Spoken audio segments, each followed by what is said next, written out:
Assalamualaikum warahmatullahi wabarakatuh.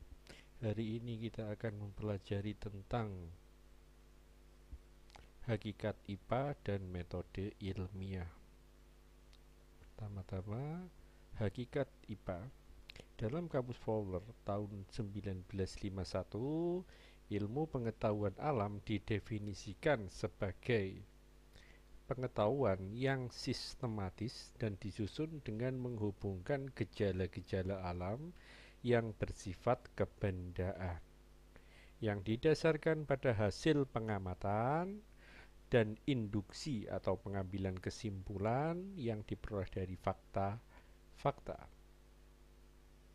Yang kedua, hakikat lainnya menurut Purnell dalam Concise Dictionary of Science tahun 1983, ilmu pengetahuan alam adalah pengetahuan manusia yang luas yang didapatkan dengan cara observasi dan eksperimen yang sistematik, serta dijelaskan dengan bantuan aturan, hukum-hukum, prinsip-prinsip, teori, dan hipotesa. Jadi di sini kalau ditarik kesimpulan, maka hakikat IPA adalah ilmu pengetahuan tentang gejala alam. Ilmu pengetahuan alam berarti tentang gejala alam yang dituangkan berupa fakta, konsep, prinsip, dan hukum yang teruji kebenarannya melalui suatu rangkaian kegiatan dalam metode ilmiah. Nah, fakta, konsep, prinsip, hukum yang akan kita pelajari nantinya, dan apa itu metode ilmiah. Kita pembagian hakikat IPA dulu. Hakikat IPA dibagi menjadi 3, diantaranya IPA sebagai produk, IPA sebagai proses, dan IPA sebagai sikap ilmiah. Pertama-tama kita IPA sebagai produk. IPA sebagai produk adalah kumpulan hasil kegiatan dari para ahli sains sejak berabad-abad yang menghasilkan berupa pertama fakta, data, konsep, prinsip, dan hukum alam, serta teori ilmiah. Kita cek dulu, apa itu fakta? Fakta merupakan pernyataan-pernyataan tentang benda yang benar-benar ada, atau peristiwa yang betul-betul terjadi dan sudah dikonfirmasi, berarti kan sudah diakui secara objektif. Yang ketiga, bisa jadi sesuatu yang dapat dibuktikan kebenarannya. Jadi pengertian fakta ada 3 diantaranya ini. Contoh, air membeku dalam suhu 0 derajat Celcius dan mendidih mungkin kan 100 derajat Celcius. Nah, di sini data sendiri adalah fakta yang dikumpulkan. Jadi kumpulan beberapa fakta dari peneliti, bisa satu, bisa beberapa, untuk kepentingan pemecahan masalah dalam penelitian. Kita lanjut ke konsep, prinsip, dan hukum alam. Apa itu konsep? Konsep adalah penggabungan ide di antara fakta-fakta yang ada hubungannya satu dengan yang lain. Misal, makhluk hidup dipengaruhi oleh lingkungan. Jadi pengaruhnya makhluk hidup kan bisa jadi makhluk hidup kadang-kadang bisa sakit karena polusi, jadi kan lingkungan itu akan sangat berpengaruh dengan makhluk hidup.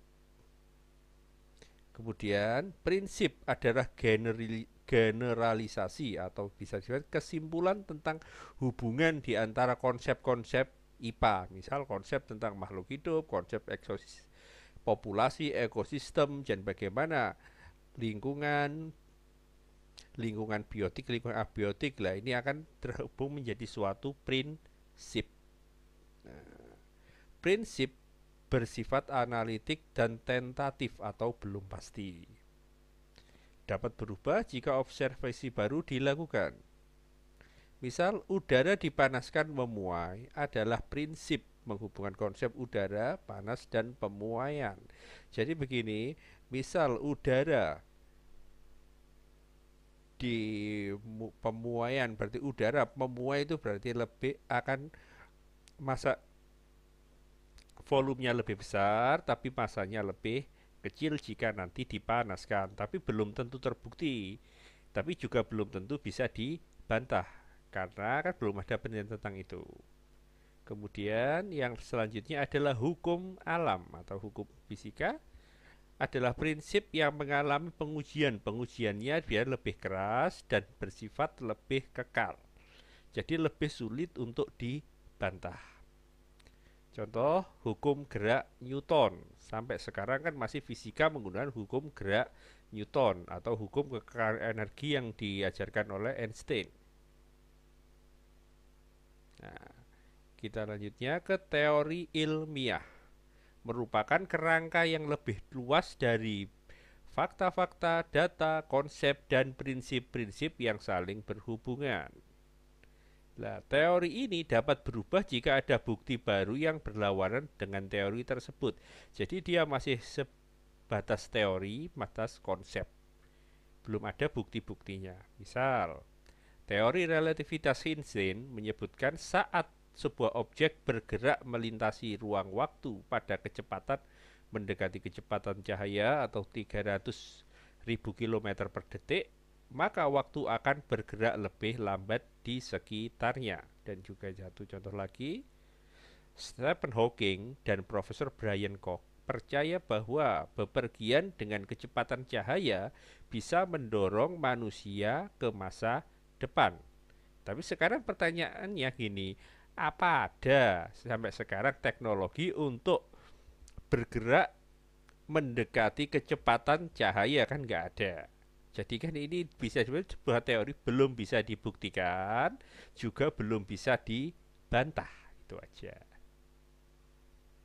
Nah, IPA sebagai proses adalah strategi atau cara yang dilakukan para ahli sains dalam menemukan berbagai hal sebagai implikasi adanya temuan-temuan tentang kejadian atau peristiwa-peristiwa alam.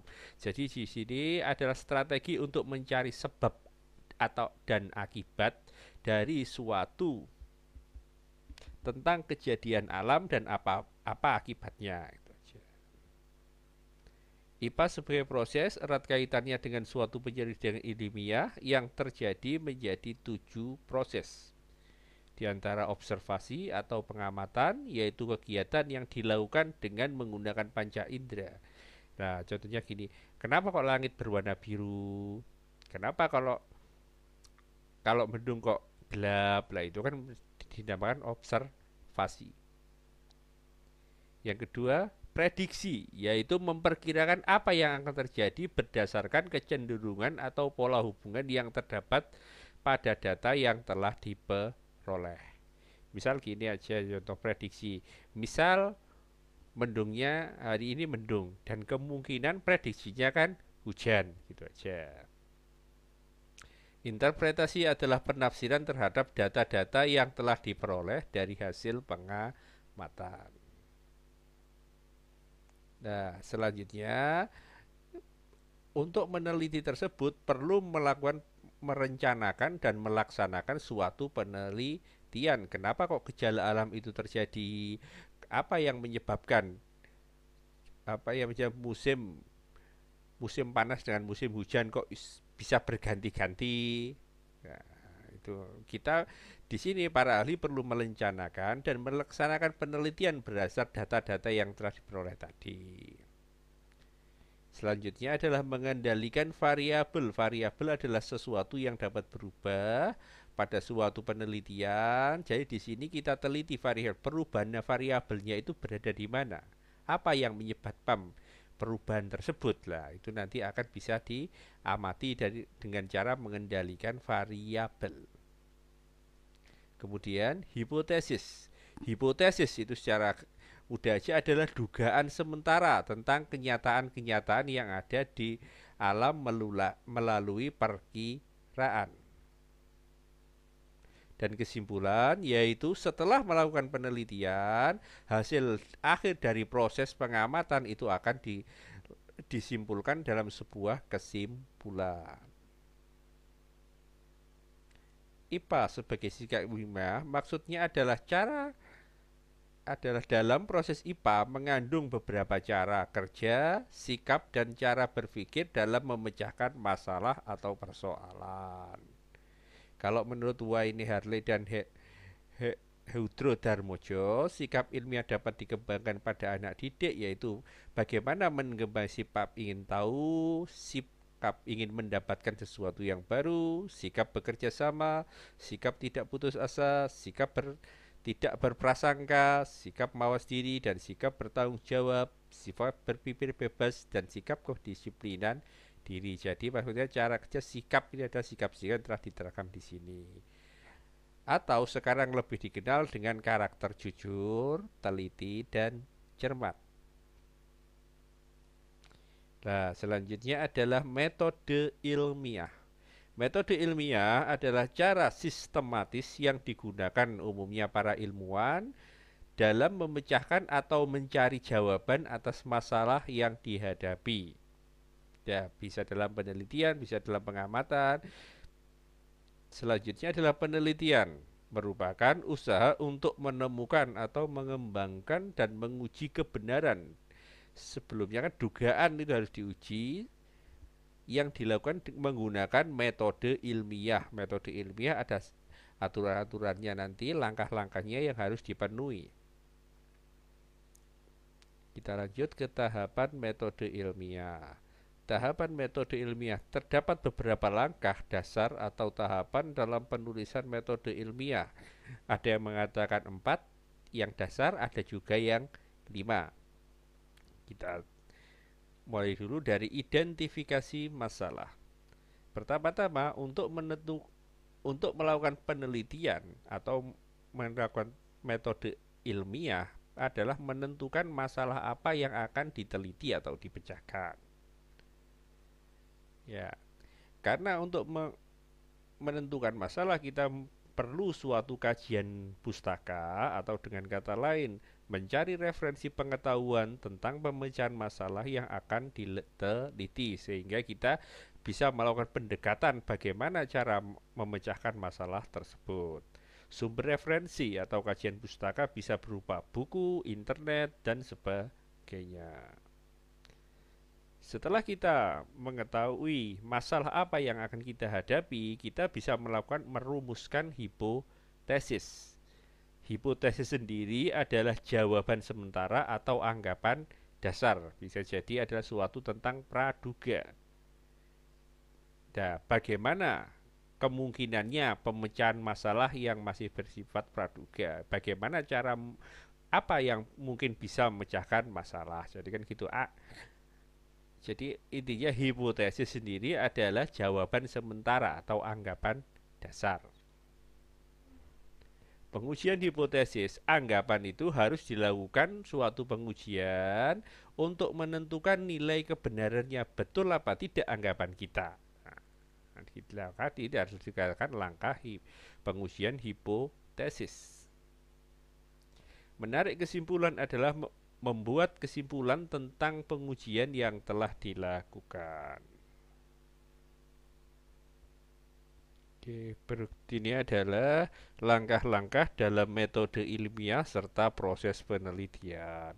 Jadi begini, kalau metode ilmiah itu merupakan sikap bagaimana kita bekerja secara ilmiah, kalau proses penelitian itu akan lebih formal, bagaimana proses-proses untuk melakukan penelitian.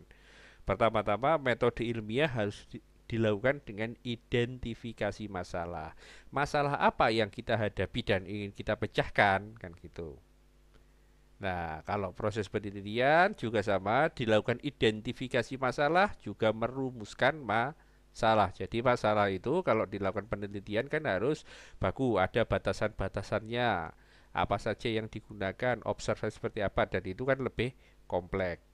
Karena ini adalah sebuah sikap dan ini adalah sebuah cara kerja, biaya penugasan. Jadi ini metode ilmiah akan lebih sederhana. Kedua, langkah dalam metode ilmiah langsung dilakukan setelah kita tahu masalahnya, kita harus mencari hipotesis. Hipotesis itu dugaan awal bagaimana cara mengatasi suatu masalah. Namun dalam proses penelitian perlu dilakukan kajian pustaka. Karena kan gini, misal kita punya masalah dan kita tidak tahu masalah itu seperti apa. Nah, kita kan perlu melakukan kajian pustaka atau mencari referensi pengetahuan. Langkah-langkah mulai hipotesis jadi ini bisa dibolak-balik. Pertama kajian pustaka, dirumuskan hipotesis, kok nggak yakin, lakukan kajian pustaka lagi, terus buat suatu perumusan hipotesis atau dugaan. Selanjutnya juga sama, lakukan pengujian hipotesis. Pengujian hipotesis itu menguji apakah dugaan kita itu benar apa tidak. Apakah dugaan kita untuk memecahkan masalah itu berhasil atau tidak. Nah, di sini juga sama, lakukan pengujian hipotesis. Jika tidak, maka gunakan cara yang lain. Sebenarnya di sini juga sama, tapi di sini pengujian hipotesis dalam proses penelitian umumnya kan kalau menggunakan banyak data, banyak berbagai penelitian itu kan kita kumpulkan untuk melakukan analisa. Bagaimana variabel-variabel itu terbantu. Nah, dalam pengujian hipotesis itu bisa menggunakan jika tidak berhasil, maka lakukan perumusan hipotesis yang lain. Selanjutnya, dalam metode ilmiah itu dilakukan penarikan kesimpulan. Penarikan kesimpulan saja biasa, tapi kalau proses penelitian dilakukan sama juga, melakukan penarikan kesimpulan dan mengkomunikasikan hasil. Mengkomunikasikan itu mempublikasikan hasil dibandingkan dengan penelitian-penelitian sejenis ya apa penelitian-penelitian lain yang sejenis hasilnya itu sama atau tidak, bisa diterima atau tidak. Kalau tidak bisa diterima, maka lakukan pengkajian pustaka ulang, rumuskan hipotesis lagi. Jadi penelitian kita benar atau tidak kalau menurut orang lain. Jadi kalau di sini metode ilmiah kan digunakan sendiri, kesimpulan kita seperti itu ya sudah seperti itu. Nah, yang agak menarik di sini, tadi kan saya katakan ada 5 langkah, tapi di sini tuliskan cuma 4. Nah, perumusan hipotesis setelah identifikasi masalah, pada beberapa kasus kita kan tidak tahu cara pemecahan masalah. Sehingga di sini langkah ini kajian pustaka pada metode ilmiah nantinya juga bisa atau perlu untuk dipertimbangkan digunakan. Jadi setelah identifikasi masalah, lakukan kajian pustaka atau mencari referensi pengetahuan. Nah, untuk metode ilmiah kita lihat contoh aja bagaimana itu metode ilmiah. Misal suatu contoh identifikasi masalah, HP tidak menyala setelah tombol power dihidupkan. Nah, kita kan tinggal merumuskan dugaan atau hipotesis. HP kebagian baterai, casnya rusak sehingga tidak bisa mengisi baterai.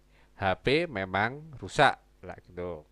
Jadi kita lakukan pengujian hipotesis. Kalau HP kehabisan baterai, maka dilakukan HP akan di cas. Jika casnya rusak, maka ganti cas dengan cas yang lain.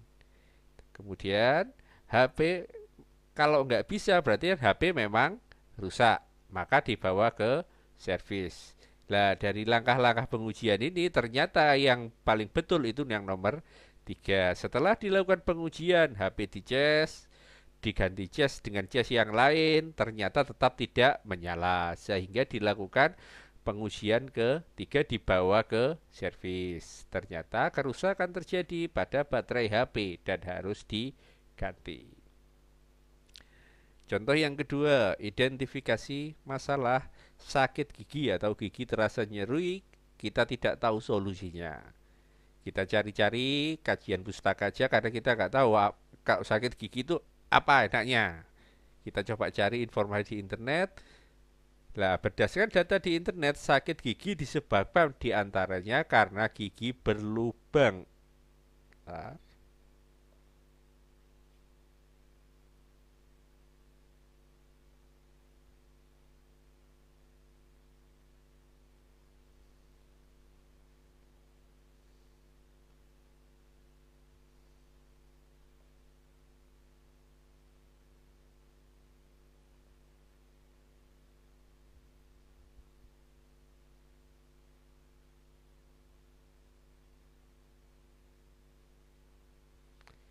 Nah, berdasarkan informasi yang ditemukan, sakit gigi dari internet ini kan dapat diregakan dengan cara satu membersihkan sela-sela gigi, bisa menggosok sisi atau menggunakan benang kan gitu.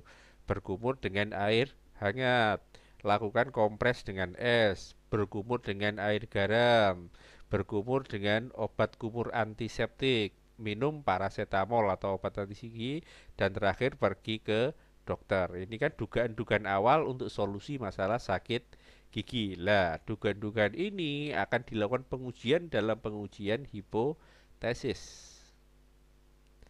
Pengujian, coba kita membersihkan sela-sela gigi.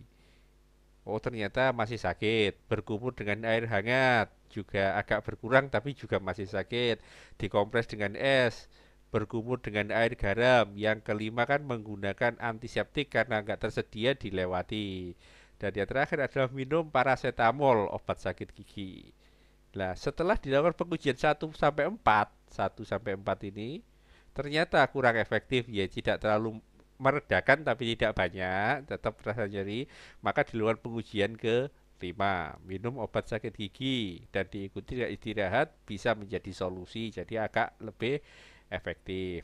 Namun harus tetap memperhatikan dosis aturan dokter. Jadi itu aja cuma kesimpulannya.